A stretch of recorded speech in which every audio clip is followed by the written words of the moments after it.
বন্ধুরা সবাই এখন শুধু একজনকে দোষ দিচ্ছে।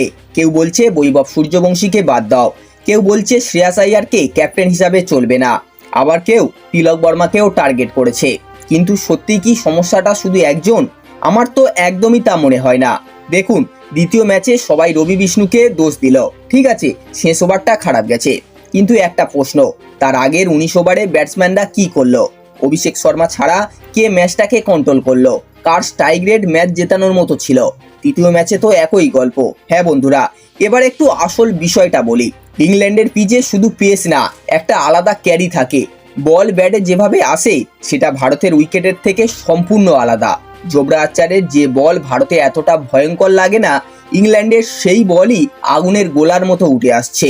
আর এটা শুধু আমাদের মনে হচ্ছে না, জোবরা আর্চার নিজেও বলেছে এখানকার পিচ তাকে বাড়তি সাহায্য করেছে। তাহলে সমস্যা কোথায়?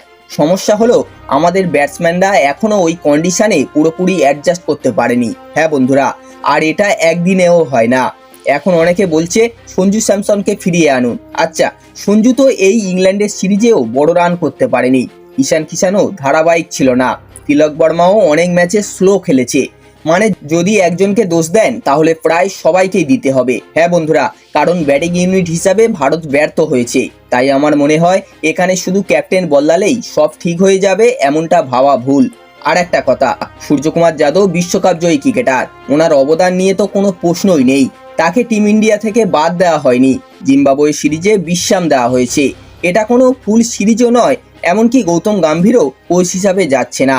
তাই এত তাড়াহুড়ো করে সিদ্ধান্তে পৌঁছে যাওয়ার কোনো দরকার নেই। আমার মতে এই সিরিজে ভারতের সবচেয়ে বড় প্রতিপক্ষ ইংল্যান্ড নয়, ইংল্যান্ডের কন্ডিশন। হ্যাঁ বন্ধুরা, যেদিন আমাদের ব্যাটসম্যানরা এই পিচের সাথে এবং এই পেস বাউন্সের সাথে মানিয়ে নেবে, সেদিন আবারও এই দল 200-220 প্লাস রান তাড়া করে ম্যাচ জিতবে।